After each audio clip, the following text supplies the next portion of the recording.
I'm Tom. And we are VIMTV, Velocities of Music. Today, we're going to do the new album in 2011 from Tennis called Cape Dory. This album is very sea-themed, and I view it as Beach House's Teen Dream's little brother. And as Tom, you just pointed out to me, this is a married couple? I believe so, yeah. And they've also named their band, I think, in order to make me just super frustrated because it's the hardest band to Google in the history of bands that you had to Google. And seriously, type Tennis into Google and try to find something about this band. You'll find Venus and Serena Williams before you find Cape Dory. Yeah. Anyways, so this album, it's real short, guys. It's 10 tracks, and they're all kind of themed, very simple, kind of, I don't want to say indie pop. What would you call this sort of indie song? I don't know. It's a throwback to a lot of, you know, Beach Boys influence. Exactly. But not Beach Boys sounding, but that kind Exactly. No, that's exactly what I was going to say, is that, like, it doesn't necessarily sound like Beach Boys, but the mood they were going for, the lyrical themes is exactly like Beach Boys. But, I mean, a lot of this is just kind of, I mean, the first track is called Take Me Somewhere. It's like this shirt. Gone to my happy place. Back soon. Very soon. Less than half an hour, in fact. But that's what it is. It's like, you know, just a little getaway. Even if it's just a daydream. Yeah, or even there's even a song on this album where it has like that doo-wop 50s kind of vibe to it. Like you're driving up to a diner in like the California coast and everything. Yeah, exactly. It kind of feels like that at times, and you got a car with wings on it, and you know, there's a lot of things about this album that I like, and then there's some things that I don't like. But I think this album actually rubbed Tom the wrong way more so than it did me. Yeah. I view this album really as a novelty album, to where they're just kind of presenting these ideas in very short track lengths. I think the average track length here is going to be like 2.5, maybe almost 3 minutes, but under 3 minutes. And whenever you have a 10-track album that's under 3 minutes average in length, it's real short. So what they're doing with the songs better be damn good.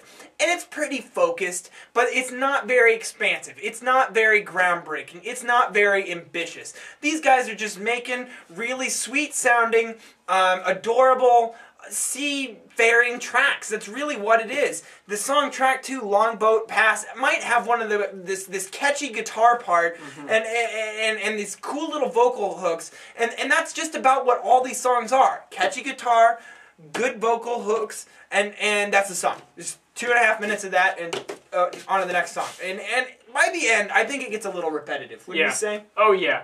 And I mean, obviously the end isn't very far from the beginning, but yeah, even in that short time span, it does. And yeah, I mean, this album really frustrated me because I just don't understand how... okay, let me clear this up. I think when you talk about the theme they were going for, they execute it very well. But that is just such... They're shooting so low that it's like, how are you not going to pull that off? Right. Is the way I see it. And I feel like today, in 2011, I don't understand how someone could justify giving an album with this narrow a scope a score above an 80. Right. And well, I think it all comes down to is that if the music wasn't meant to be taken seriously, then how can someone take it seriously? And this wasn't meant to be taken seriously. This was meant to be novel and to be enjoyable. Yeah. And that's what I think it is. Which, once again, makes it good for what it is, but that'll only take you so far. Absolutely. This album, to me, is like chewing gum. And to point out, you're good to tell me to point this out. I'm not a gum chewer. I don't chew gum because I don't see the point in it.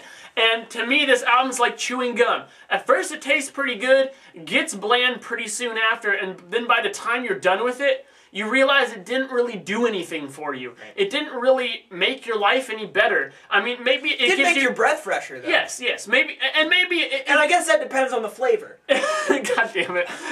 And maybe it kind of, you know, just give you a little uplifting feeling for the time you were listening to it. But you know, and that makes sense, and that serves a purpose for sure. And for that reason, despite the low score I'm going to give this, I still recommend this to people, just for that feeling you can get from it. But here's the deal, guys. We're trying to look at these albums analytically and think about really what they're doing for us. And in comparison to all the other albums out there. It's just doing so little. And what little it is doing, it's doing over and over again for not even 30 minutes. It's just not enough. Now, in time where I think you and I differ in our opinions is the fact that I like the fact that they knew this.